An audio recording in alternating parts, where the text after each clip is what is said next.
वासी है उनके संग में रहे तो भगवान की विशेष कृपा प्राप्त होती है। और हमारे साथ हैं रमेश चंद्र गोस्वामी जी, जिनका एक अल्प परिचय कि वो जस्ट हम कर गए थे नंदग्राम में, तो नंदग्राम में वो निवास करते हैं और वहाँ के पुजारी भी हैं, वहाँ के भगवान की सेवा में वहाँ पर रत रहते हैं। और हमारे गुरुवर्य परम पूज्य राधानाथ स्वामी महाराज इनके बहुत अच्छे मित्र भी हैं। तो उनका काफ़ी अभी संग वहाँ पर मिला और ट्रेन में आते जाते उनका संग प्राप्त होता है। और ब्रज में जैसे हम यात्रा के लिए आते हैं तो प्रभु जी हमें संग देते हैं, बड़ी कृपा पूर्वक वहाँ पर आते हैं और उनका कथा पान कराते हैं। और ऐसे ऐसे कथाएं, ऐसे ऐसे लीलाएं आप सुनेंगे कि कभी सुनी नहीं होगी। और ऐसे ऐसे रहस्य वे रास्ते में आते समय काफ़ी गुह्य और यहाँ की जो घटना है वो बता रहे थे। ये सुनने में इतना मधुर है और विशेष करके जब ब्रज भाषा में आप सुनते हैं तो आप बोलेंगे वाह, ऐसा लगता है कि आप अभी ब्रज के हो गए। तो एक ब्रज वाला एक्सपीरियंस देने के लिए अभी प्रभु यहाँ पर है। तो लेकिन हमारे कारण उनको काफ़ी कष्ट हुआ क्योंकि इतनी धूप है और इतना सवेरे से हमारे साथ घूम रहे हैं, तो प्रभु जी इसके लिए हम क्षमा चाहते हैं आपसे। लेकिन प्रभु जी का हम स्वागत करेंगे हमारे पारंपरिक पद्धति से 3 बार जोर से हरि बोल गाएगा। हरि बोल, हरि बोल, हरि बोल। तो मैं प्रभु जी से विनती करता हूँ कि हमें कथा रसपान करें। थोड़ा सा आवाज बढ़ाओ। जय श्री राधे। देखो भैया, ये दाऊद दादा को मंदिर है, ब्रज के राजा है दाऊद दयाल, और यहाँ के जो पुजारी हैं, पंडा हैं, ये सब उच्च कुलोद्भव सौवरी वंश के हैं। सौवरी राजा का नाम सुना होगा, सौवरी ऋषि का। मानदाता की लड़कियां थी, 50 से ज़्यादा थी। वो सब चाहती थी कोई वर ढूंढे तो विवाह हो, शादी हो हमारी कहीं। सौवरी ऋषि वृद्धावस्था को प्राप्त हो गए थे, राजा से मांगने गए। राजा से तो बोले कि मेरी शादी कर दो, आप एक कन्या मुझे भी दे दो। राजा को कुछ ऐसा लगा इस बुढ़े आदमी से कौन शादी करेगा, और आप देख लो रणवास में चले जाओ मेरे महल में, जो कन्या आपको वर ले उसके संग में हम आपकी शादी कर देंगे। तो सौवरी ऋषि समझ गए राजा मेरी जो है उपेक्षा कर रहे हैं। तो उन्होंने क्या किया, इतना सुंदर रूप बनाया उन्होंने सौवरी ऋषि ने। और जब रणवास में गए तो सब लड़की कहने लगे इनके तो मैं ही भरूंगी, मैं ही इनके साथ में विवाह करूंगी। तो सब जो कन्याएं थी वो सब सौवरी ऋषि के लिए विवाह कर दिया गया। उन्हीं के वंश में है जो यहाँ के पुजारी हैं। पंडित जी ऐसे कब तो नहीं है, पंडित कहीं कोई संशोधन तो ये सौवरी वंश के जो है वंशज है यहाँ, ये पांडे ब्राह्मण है, उच्च कुलोद्भव है। और इनके वंश से हुए कल्याण देव जी, वो ऐसे भगवत रसिक थे कि ठाकुर जी उनसे साक्षात बात करते थे। उन्हीं के ये सेवाएं थे यहाँ जो सेवा कर रहे हैं। यहाँ के पास में जगह है गोकुल। गोकुल में गोकुलनाथ जी विराजते थे। महापुर वल्लभाचार्य जी के लड़के हुए विट्ठलनाथ जी, विट्ठलनाथ जी के चतुर्थलाल जी थे, चौथे लड़के थे। जब औरंगजेब का उपद्रव ज्यादा हुआ तो उसने कहा जितने मंदिर है मंदिरों को तोड़ दो और जितने भी यहाँ के ब्राह्मण है सबको मुसलमान बना दो, ऐसा उसका फरमान था। तो यहाँ मंदिर तोड़े गए, लेकिन ब्रज के राजा जो दाऊ जी है इन्होंने ब्रज की रक्षा की। गोकुलनाथ जी के पास में काजी आया और काजी ने उसे कहा हम तुमको मुसलमान बनाते हैं। गोकुलनाथ जी कुछ नहीं बोले, और कि जो बोले जो थोता चना बाजे घना, चना होता है ना, चना उसको जो फटकते हैं तो जो जैसे दाना नहीं होता है वो जल्दी उड़ जाता है। तो काजी जो बोल रहा है तो गोकुलनाथ ने एक ही शब्द कहा, थोता चना बाजे घना, तो बोले ही नहीं वो। और उसने जो है क्या किया, 2 चबूतरे बनवाए। चबूतरे होते हैं जैसे बैठने के लिए होते हैं आसन, तो एक में तो हड्डियां रख दी उसने, बकरे की, गाय की, भेड़ की, सब जानवरों की रख दी उसने। और दूसरे में फूल रख दिए और राजा के लिए उनके गोकुलनाथ जी के लिए आसन बिछा दिया बहुत सुंदर और उनसे कहा बिराजिए बैठिए। गोकुलनाथ जी उसमें बैठ गए और काजी बोला अब तो आप मुसलमान बन गए, अब तो आप मुसलमान बन गए, हड्डियों में बैठ गए, कैसे ब्राह्मण हुआ। और अरे क्या बोलते हो काजी, हमारे लिए तो बड़े फूल पत्ते और सुगंधित पुष्प है, खोदा गया तो उसमें से सब फूल निकले, पूरा जो वातावरण था वो सुगंधित हो गया। समझे नहीं समझे? तो काजी जिसमें बैठा था उसको खोदा गया तो उससे हड्डियां निकली। ये औरंगाबाद जगह है, यहाँ थोड़ा सा आगे गोकुलनाथ जी की बैठक है। गोकुलनाथ जी ऐसे चमत्कारी जीव थे, जमुना जी को पीठ नहीं दिखाते थे वो, जैसे होती है जैसे संध्या बंधन करते हैं तो गोकुल इधर है, पीछे आगे जमुना जी है, तो जमुना जी का संध्या बंधन करेंगे तो सामने रहेगी, और जब शाम को संध्या बंधन करेंगे तो कैसे होगा, पूर्व पश्चिम में चला जाता है। तो शाम को तत्काल संध्या करते थे, दोपहर को और शाम को। तो शाम को संध्या करते थे तो आकाश मार्ग से दूसरी पार चले जाते थे जमुना जी में। जमुना जी को तो स्पर्श करते नहीं, जम से चल के तो जा नहीं सकते थे, तो आकाश मार्ग से जाते थे, उधर संध्या बंधन करते थे। उनकी बैठक है गोकुलनाथ जी की, तो उसमें 2 चबूतरे बने हुए आज ही बने हुए हैं, तो काजी के चबूतरे गोकुलनाथ जी के बैठक में अभी तक कहलाते हैं। तो उसमें से हड्डियां बोले में बकरी की हूँ, गाय की हूँ, इसकी हूँ, सब हड्डियां बोले। और काजी को बड़े बोले बड़ा महसूस हुआ, उसने अपनी जो थी टोपी जो थी उड़ा दी आकाश में। तो गोकुलनाथ जी ने अपनी खड़ामू उड़ा दी। खड़ामू जानते हो, चप्पल जो होती है लकड़ी की, तो वो चप्पल जो होती है काजी की टोपी को मारती हुई लाई गोकुलनाथ जी के चरणों में आ गई। वो गोकुलनाथ की आगे खाए और जो आ गई तो काजी के पास में जो सिद्धियां थी वो सब खत्म हो गई। और काजी जो है वो उससे बड़ी प्रार्थना की गोकुलनाथ जी से। गोकुलनाथ जी बोले भाई तुम तो हमको मुसलमान बनाने चले थे, हम तो ये कहते हैं भाई सब जो खुदा है तुम्हारा सब एक है, और जो हमारे उसमें जो रस है वो तुम्हारे जो इस्लाम है उसमें रस नहीं है। तो काजी जो था वो उनका अनुयायी बन गया, उसने कंठी ली गोकुलनाथ जी की। और ये जो गोकुल में जमुना जी उधर से साइड में गोकुलनाथ जी की बैठक है, वहाँ आज भी जो लिखा हुआ है बीजक में, तो इस तरह से गोकुलनाथ जी ने धर्म की रक्षा की। गोकुलनाथ जी के ने यहाँ पर क्षीर सागर में से बलराम जी को प्राकट्य किया।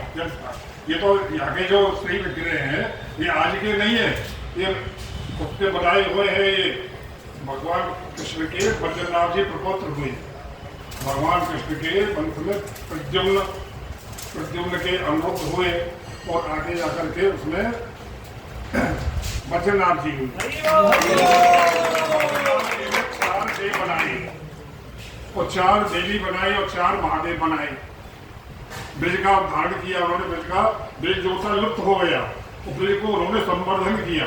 तो बलराम जी जो जहाँ पर है ये बद्रीनाथ की निधि है, ये ऐसे वैसे निधि नहीं है। ये भगवान कृष्ण के काल में उनके जो प्रपौत्र हुए बद्रीनाथ जी उन्होंने बनवाया, इनको गोविंद देव जी को उन्होंने बनवाया।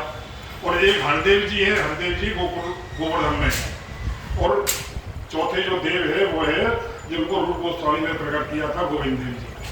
ये 4 विग्रह जो है ये 4 उनके बनाए हुए हैं बद्रीनाथ के द्वारा। तो सादा और ब्रज की रक्षा दाऊ जी ने कैसे की, संक्षिप्त इतिहास बताता हूँ मैं आपको, यहाँ के लोग तो सब जानते हैं। जब औरंगजेब ने जब गोकुलनाथ जी के साथ में ऐसी वार्ता हुई तो एक फरमान लिख करके दिया, मार्फते खुदा, यानी खुदा के मार्फत खुदा जैसे हैं आप, ये उन्होंने गोकुलनाथ जी को लिख करके दिया, मार्फते खुदा। बीजक अभी भी पुष्टि मार्ग में मौजूद है वो। लेकिन उसने कहा कि भाई यहाँ का जो मंदिर है दाऊ जी का, इसको भी तोड़ना चाहिए, इस मंदिर को तोड़ने के लिए चला दो। गोकुल में तो तारगरी नहीं उसकी। अब दाऊ जी में मंदिर तोड़ने के लिए चला तो पूछता कितनी दूर है, वो 4 कोस और है, और 4 को चलते चलते 1 महीना हो गया, देखो 4 कोस नहीं आए। फिर उससे पूछा राजा मान सिंह से, उनका जो सेना का सिपाही था, और जो क्या करना चाहिए, बाकी तो मंदिर को तोड़ने के लिए जाओगे तो कभी नहीं मिलेगा, ये ब्रज के राजा हैं, इनसे मनौती मानो, इनके लिए छत्र धारण करो, इनके लिए भोग लगाओ, मिश्री भोजन अर्पण करो। दाऊ जी मिश्री खाते हैं, तो उसने कहा मैं ऐसा ही करूँगा। तो आ गया, उसको पता लग गया आगे। और आते ही यहाँ के जब बैलों को देखा, इतना सुंदर मंदिर है, यहाँ के सुंदर सुंदर जो पुजारी हैं, तो इनको जो मुसलमान बना दिया जाए, इनको बना देंगे तो सब जो है मुसलमान बन जाएंगे। और उसका मन में जैसे ही वो आया, उसने हथौड़ा लिया तोड़ने के लिए, तो अपने उसने उन्होंने मना कर दिया, जो सेना चल अभी तोड़े थे मंदिर को, अभी तो गोकुल में से मात खा के आ रहे हैं। तो उसने स्वयं जैसे हथौड़ा चलाने के लिए हुआ, तो चारों तरफ से बर्र जो बाहर है, बर्र जानते हो, हनी भी मधुमक्खी जिसको बोलते हैं, बड़ी बड़ी बड़ी जो होती है, वो टूट पड़े और जितनी भी सेना थी उन सबको घायल कर दिया, मतलब खा गई उनको। पड़ी ऐसे ही पड़ी और उन्होंने जो है यहाँ से 10-15 किलोमीटर के पीछे जो सेना थी उस सबको घायल कर दिया। करोड़ों की संख्या में जो हनी बीज जो थी वो टूटी और पूरी सेना को उन्होंने खा दिया। फिर उसे क्षमा मांगी उसने, और जैसे आया था वैसे ही चला गया, और कि मैं अब जो है ब्रज में कोई उपद्रव नहीं करूंगा, ऐसा करके गया। तो ब्रज के राजा है, ये ब्रज के राजा है, इन्होंने ही जो है इसकी रक्षा की, ब्रजमंडल की रक्षा की, हमारे ब्रजवासियों की आन बढ़ाई। और यहाँ पर आप देखते हैं दाऊ जी अलग है और मैया रेवती जी अलग है, इनका बड़ा विचित्र इतिहास है। कलयुग में आदमी 3.5 हाथ का है, लंबाई कीजिए तो नापे प्रयास से तो 3.5 का बैठता है। द्वापर में 7 हाथ का था, और त्रेता में जो है उससे डबल हो जाता है, 7 के 2 निकटे हो गए, 3.5 के 7 हो गए, और 7 के 2 हो गए 14। त्रेता में 14 हाथ का था, और उससे पहले जो है सत्यों में कितना होगा, 14 के 2 कीजिए डबल 28 हाथ का था। तो रेवत राजा आपके नहीं थे, ना तो कलयुग के थे ना द्वापर के थे, समझिए बहुत पहले राजा थे। उनकी लड़की थी, उनका नाम था रेवती जी। उनकी पुत्री के लिए वर देखने के लिए गए, तो कोई उनके अनुरूप वर नहीं मिला, और इतनी योग्य लड़की है, इतनी सुंदर है, इतनी गुणवान है, इनके लिए तो कोई भगवान ही मिलना चाहिए। तो बोले, किसी ने कहा ब्रह्मा जी से पूछो भरत के लिए। ब्रह्मा जी के पास चले गए ब्रह्मलोक, और ब्रह्मलोक का दिन और यहाँ का दिन में तो फर्क है। यहाँ तो 100 साल बीत जाते हैं, ब्रह्मा जी का तो एक पल भी नहीं बीतता है, एक पल में प्रलय हो जाती है। तो उन्होंने वहाँ नृत्य हो रहा था, ब्रह्मा जी के यहाँ नृत्य देखने लगे। अब तो उसमें कई योग बीत गए, कलयुग द्वापर त्रेता से कई, 1 चौकड़ी बीत गई, 2 चौकड़ी बीत गई, 3 चौकड़ी बीत गई। अब जो है उन्होंने पूछा ब्रह्मा जी ने, कैसे आए भाई रेवत राजा, और कि मैं अपनी पुत्री के लिए वर देखने के लिए आया हूँ, कोई लड़का बताइए मेरे पुत्री के अनुरूप। तो विश्राम ब्रह्मा जी हंस गए, अरे तुम जिनको देख रहे हो तो पृथ्वी भी नहीं रही बाहर, अब तो प्रलय कितनी बार प्रलय हो गई, उनके अनुरूप कौन लड़का होगा भाई, जाओ। अभी जो है द्वापर के अंत है, और बलराम जी जो है भगवान है, बलराम जी भगवान कृष्ण के बड़े भाई है, और वो जो भगवान है उनको अपनी लड़की सौंप दो। उन्होंने आए बलराम जी, जैसे उन्होंने ब्रह्मा जी ने कहा वो प्रणाम किया, अपनी लड़की का उनके साथ में विवाह कर दिया। और बलराम जी तो थे 7 हाथ के, और वो थी 21 हाथ की। बलराम जी के हाथ में था अलबूसर, समझे नहीं समझे, अलबूसर से ठोक ठोक के उन्होंने अनुरूप बना दिया। भैया है भैया, क्षमा करना, कोई गलत नहीं करा, जैसे शास्त्र में वैसे बोल रहा हूँ मैं, कोई ऐसा नहीं है मेरी भाषा में कोई ग्राम्य पर जा सकता है, लेकिन कोई उसमें उनकी अवहेलना का या उनके सम्मान का कोई बात नहीं है, ऐसे ही महापुरुषों से सुना है मैंने। तो उन्होंने जो है अनुरूप कर लिया आपने, और आपने देखा होगा दाऊ के दरबार में दाऊ करे न कोई, और मैया के दरबार में मैया करे सो बोलो रेवती मैया की। यहाँ पे आए यार, रेवती मैया से जो कुछ भी कहोगे वो आपकी पूर्ति करेंगी। और बलराम जी इतने सुंदर थे, भगवत स्वरूप है, मैया उनको सामने है, राजनीति सामने, आसपास नहीं है, जैसे राधा कृष्ण है, सीताराम है, रहते हैं बगल में, गठजोड़ा वगैरह रहते हैं, लेकिन मैया जो उसके रूप को देख रही है, पान कर रही है। यहाँ के ब्रजवासी तो कहते हैं नाराज हो गई मैया, लेकिन हमारे रमेश बाबा कहते हैं कि बलराम जी इतने सुंदर थे, वे उनके रूप को पान करती है। बलराम जी के हाथ में चषक है, चषक मतलब शराब पीने का जो होता है ना, भांग पीते हैं बलराम जी, लेकिन हमारे नंदगाम में जो है बलराम जी जो है बंसी बजा रहे हैं। श्रीमद् भागवतम में एक बार डोंगरे जी आए थे नंदगाम, ये सन 65 की बात है, बहुत से लोगों का तो जन्म भी नहीं हुआ होगा तब तक। आज भी मेरे सर से लगा लीजिए कितने साल हो गए, मैं समझता हूँ 54 साल के लगभग हो गए। तो 54 साल पहले जब डोंगरे जी आए थे तो उन्होंने प्रश्न किया नंदगांव में कि बलराम जी तो वही हलभूषण धारण करते हैं और यहाँ तो बंसी वादन कर रहे हैं, ये कैसे है? ऐसा मैंने कहीं देखा नहीं, किसी शास्त्र में नहीं सुना। तो आप शास्त्री थे नंदन शास्त्री जी, वो विद्वान थे, उनको बुलाया गया।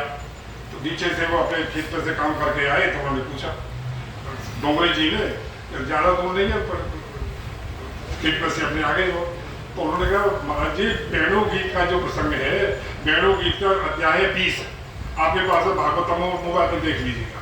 श्रीमद् भागवतम के 10वें स्कंद में 21वां अध्याय और 7वां श्लोक वेणु गीत है। उसमें लिखा है अक्षरताम न फलम विदाम है सख्य पशुन वक्त्रम ब्रजेश सुते हो। वक्त्र कहते हैं मुख को, ब्रजेश ब्रजेश कहते हैं नंद बाबा को। ब्रजेश भगवान कृष्ण को नहीं कहते, नंद बाबा कृष्ण के बाप है वो ब्रजेश, ब्रजेश कहते हैं उनको। सुत यो, सुत कहते हैं बेटा को, द्विचन है, दो लड़के हैं उनके। सुत यो रण वैन जुष्टम, जिनके अधर, रण कहते हैं जिनके अधर जो है वेणु युक्त है। अरे सखी, जिन्होंने इनका अपने नेत्रों से मकरंद पान नहीं किया है, इनका आस्वादन नहीं किया, इनका दर्शन नहीं किया है, तो क्षमता तो इन आंखों का फल क्या है? इन आंखों का फल क्या है? जिन्होंने बंसी बादल करते हुए, गायों के पीछे जाते हुए जो लोला डाल देते हैं ग्वाल वाल कंधा पे, गैयाओं के जब धार काटते हैं उस लोला को लेकर के चल देते हैं और गैयाओं के पीछे जा रहे हैं और वेणु बजा रहे हैं, दोनों उनके अधर युक्त वेणु युक्त अधर हैं। ऐसे जिन्होंने नंद बाबा के दोनों लाल जी का दर्शन नहीं किया है तो उनके नेत्रों को धिक्कार है। ऐसा जो भागवतम में वेणु गीत में 21वें अध्याय के 7वें श्लोक रूपा जी ने भी इसको लिखा। बता दो भैया इनको अर्थ बता दो क्या चीज है, गलत थोड़ी बता रहा हूँ। 10-21 श्री गोप्या ऊचुः अक्षन्वता फलमिदं न परं विदामः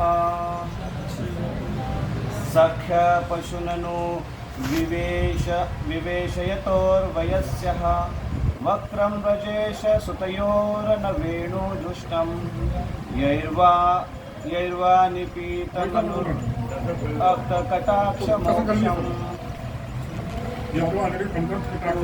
हाँ, इसका अनुवाद है।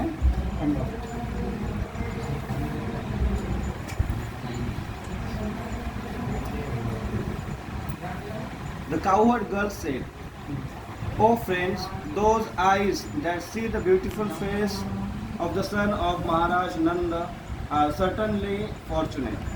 As these two sons enter the forest, surrounded by their friends, driving the cows before them, they hold their flutes to their mouths and glances lovingly upon the residents of Vrindavan. For those who have eyes, we think there is no greater object of vision." तो इसमें जो बताते हैं कि driving the cows before them, they hold their flutes on their mouths and glances. तो दोनों भी अपने मुख पर बांसुरी रखते हैं। तो जी वही बता रहे हैं। ठीक है भैया, मेरे को अलग जो है इसमें तो डोंगरे जी ने जब ये सुना इसी तरह से डोंगरे जी बोले ठाकुर जी के सामने ही, भाई मैं तो इसका नित्य पाठ करता हूँ वेणु गीत का, लेकिन मुझे आज तक मैंने ऐसा सोचा ही नहीं, बड़े रोने लगे हुआ। तो ऐसी बात नहीं है। नंदगांव बरसाना ये सब जो है दाऊ जी, ये ब्रिज की क्रीम है, ब्रिज की। अब आप गए वहाँ पर गए थे ना, सोए कहाँ गए ना दर्शन करने के लिए गए, कारण रावल पद ब्रज उसका में कशुपाल देव होता है। रावल जो है वर्तमान जी की नगरी है। 4 ब्रज के धाम जो है वो लाला के हैं और 4 लाली के हैं। जैसे नंदगांव बरसाना, नंदगांव जो है भगवान कृष्ण का है, बरसाना जो है वो राधा रानी का है। गोवर्धन और राधा कुंड, गोवर्धन भगवान कृष्ण का है और राधा कुंड राधा रानी का है। गोकुल और रावण, गोकुल भगवान कृष्ण का है और रावण जो है राधा रानी का है। ऐसे ही मथुरा और वृंदावन, मथुरा कृष्ण का है और वृंदावन राधा रानी। 4 जो राधा रानी जो है भगवान कृष्ण के अनुगत रहती है, पास में ही रहती है, जरूर नहीं रहती है।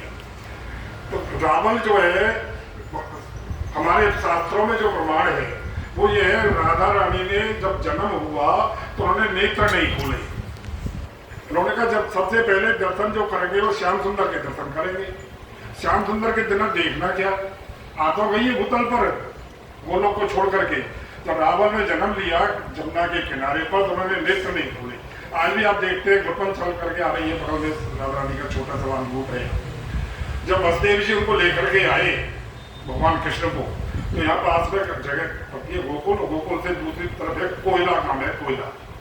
तो जमुना जी जो थी एकदम से बहने लगी, ऊपर से उताल तरंगों में वो उनका स्पर्श करना चाहती है अपने प्रियतम के श्याम सुंदर के।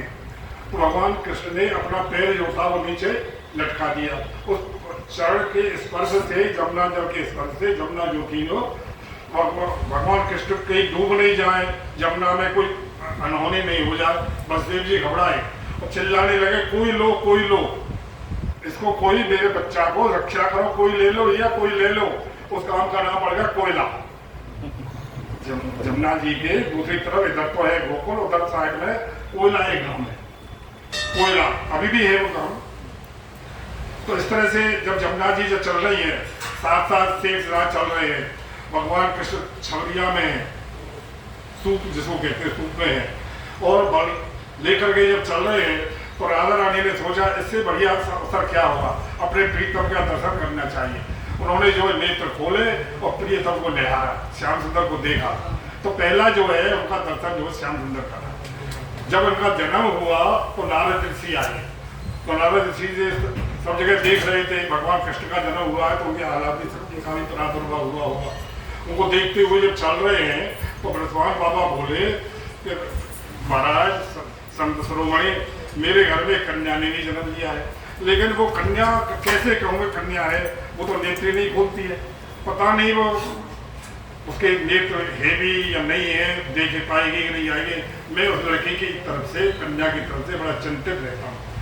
लड़की का जैसे उन्होंने सुना तो रोमांच हुआ है नारद जी को। उन्होंने कहा मुझे दिखाओ कहाँ है वो कन्या। तो उनको दर्शन कराए उन्होंने। तो उन्होंने उनके कही तुम यहाँ से निकल जाओ, मैं इनकी स्तुति करना चाहता हूँ।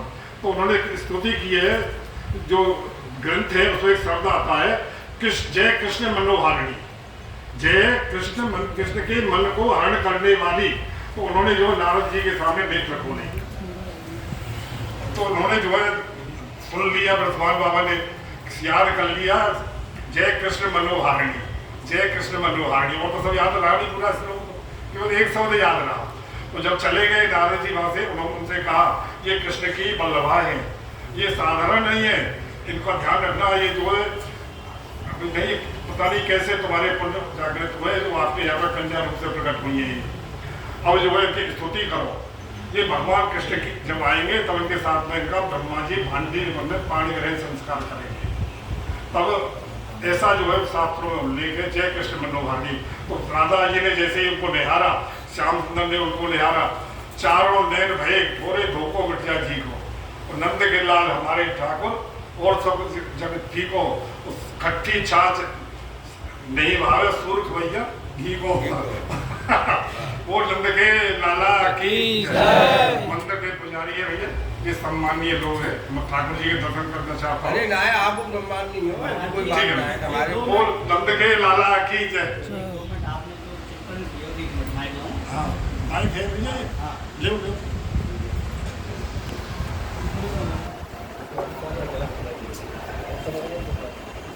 आप श्री नंद बाबा के यहाँ से पधारे, गोस्वामी जी ने बहुत ही सुंदर पद का चित्रण किया है। हेलो, लेकिन मैं आपके श्री चरण में एक दंडवत करके दाऊ दादा की बताना चाहता हूँ। जो दाऊ जी का जो श्री विग्रह विराजमान है वो युगल स्वरूप में नहीं है। तो हमें वेद एक कारण बताते हैं कि जब भगवान कृष्ण बलराम यहाँ से ब्रज की लीला को पूर्ण करके द्वारका के लिए चले गए तो दाऊ दादा का द्वारका में मन नहीं लग रहा था। वो भगवान कृष्ण से कहते थे कि लाला यहाँ का राजपाट, यहाँ का वैभव ये मुझको नहीं भाता है, मुझको तो ब्रज की गैया, ब्रज की मैया, ब्रज की माटी ये अच्छी लगती है। तो बार बार ये दाऊ दादा उनसे भगवान कृष्ण से कहते थे। तो एक बार भगवान कृष्ण ने उनसे विनती करी कि दादा मैं तो ब्रज में अब नहीं जाऊँगा, मेरी तो ब्रज की जो लीला है वो पूर्ण हो चुकी है, लेकिन आप जो है ब्रज में पधारो। लेकिन मेरी आपसे विनती है कि जितने भी वैष्णव, जितने भी भक्त ब्रज में हमें हमारे दर्शन करें तो आप सभी की मनोकामना को पूर्ण करोगे। तो दाऊ दादा ने उनसे वचन दिया कि लाला जितने भी वैष्णव भक्त यहाँ ब्रज में आएंगे दर्शन करने के लिए तो मैं उनकी सभी मनोकामना को जरूर पूर्ण करूंगा। तो दाऊ दादा जब ब्रज में यहाँ पे आए गए तो यहाँ के ब्रजवासी, यहाँ की कन्या मैया उनको देखकर बहुत प्रसन्न हुए कि चलो दो नहीं आए तो एक तो आयो। तो दाऊ जी ने यहाँ पे आके सबकी मनोकामना को पूर्ण किया है। तो जो ब्रज की कुछ गोपी थी जो दाऊ जी के युक्त की थी, उन्होंने दाऊ जी से विनती करी कि हे भगवान, भगवान कृष्ण ने अपनी यूथ की गोपियों के साथ महाराज किया था, तो हमारी आपसे विनती है कि आप हमारे साथ महाराज करो। भगवान कृष्ण ने शरद पूर्णमासी के दिन महाराज किया था सब गोपियों के साथ। तो दाऊ दादा ने उनको मनोकामना पूर्ण करने के लिए आए थे दाऊ जी। भगवान कृष्ण ने उनको वचन दिया था। तो भगवान कृष्ण के कहने से उन्होंने वचन दिया गोपियों को कि चैत्र मास की जो पूर्णमासी आती है, जो कल आने वाली है, उसके दिन में आपके साथ महाराज करूंगा। तो सभी गोपियों को दाऊ दादा ने बुलाया है गिरिराज पर्वत की तलहटी में यमुना जी के किनारे। तो महाराज जी चार जो व्यू हैं जो साक्षात गोलोक धाम से पधारे हैं, एक तो साक्षात ब्रह्म, दूसरी ब्रज की माटी, तीसरी श्री यमुना जी और चौथे श्री गोवर्धन पर्वत। जब ये चारों इकट्ठे होते हैं जो महाशब्द कहलाता है। तो ये तीन चीज इकट्ठी हो गई हैं, ब्रज की गोपी इकट्ठी हो गई हैं, ठाकुर जी दाऊ दादा इकट्ठे हुए हैं, तो गिरिराज पर्वत इकट्ठे हो गए हैं। लेकिन यमुना जी वहाँ नहीं आई है। यमुना जी नहीं आई वहाँ, तो दाऊ दादा को बड़ा बुरा लगा है क्योंकि यमुना जी के बिना वो महाराज पूर्ण नहीं हो रहा था। तो उन्होंने यमुना जी को बुलाया लेकिन यमुना जी वहाँ नहीं आई। तो दाऊ जी जितने दयालु हैं उतने क्रोधी भी हैं, क्योंकि वेद कहते हैं कि संसार के जितने पर देवी देवता हैं उनको जो शक्ति की प्राप्ति होती है वो दाऊ दादा के द्वारा था।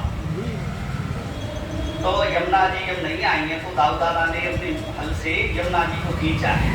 तो यमुना जी हाथ जोड़कर दाऊ दादा से विनती करने लगी है, हे महावाक, हे पुरुषोत्तम, आप हमारे जेठ लगते हो, आप हम तुम्हारे साथ रमण कैसे कर सकते हैं। तो दाऊ जी को ये बात बहुत छुई है। तो तुरंत उन्होंने दाऊ दादा ने भगवान कृष्ण का ध्यान किया है कि हे प्रभु, आज मनोकामना पूर्ण करने के उद्देश्य से मेरा ये अवरोध हो रहा है, मेरी जो है मार्गदर्शन करो। तो दाऊ जी का जो स्वरूप है, जैसा महाराज जी ने बताया था, दाऊ जी का स्वरूप एकदम मक्खन की तरह गोरा है। जैसे मक्खन होता है ना, ऐसा स्वरूप है दाऊ दादा का। लेकिन यहाँ जो स्वरूप है वो श्याम स्वरूप का दर्शन है। तो भगवान कृष्ण की कृपा से और दाऊ दादा जो है वो श्याम स्वरूप के हो गए हैं। भगवान कृष्ण अपने स्वरूप से दाऊ दादा में प्रवेश कर रहे हैं। तो दाऊ जी का जो स्वरूप कैसा हो गया है, श्याम स्वरूप का। बोलो श्री दाऊ दयाल की जय। तो जब जैसे ही श्याम स्वरूप भयो है तो यमुना जी ने ठाकुर जी को दर्शन किया है, अपने प्रियतमा को दर्शन किया है। तो सबने मिलकर फिर महाराज किया है। महाराज में ठाकुर जी ने सभी की मनोकामना को पूर्ण किया है और सबको इच्छा अनुसार वरदान प्रदान किया है। फिर जब सभी गोपी अपनी अपनी जब चली गई हैं तो उन्होंने रेवती जी से विनती करी है कि आप अब तो सभी सखी और जो गोपी हैं वो अपने अपने घर चली गई हैं, अब आप हमारे साथ आओ, विराजो, सिंहासन पर विराजो। लेकिन रेवती जी जो है वो दूर खड़ी रह गई है। दाऊ जी से विनती करी है कि हे प्रभु, आप जो है वो मेरे देवर के स्वरूप में हो, अब मैं तुम्हारे साथ नहीं खड़ी रहूँगी। तो इस कारण जो रेवती जी है वो दाऊ जी से दूर खड़ी है। बोलो श्री दाऊ जी महाराज की जय। अभी आगे महाराज जी बताएंगे, तो इसीलिए मैंने कहा कि उनको थोड़ा मैं उनके ज्ञान चक्षु में ये प्रदान करता हूँ। मैं श्री दाऊ दयाल की जय।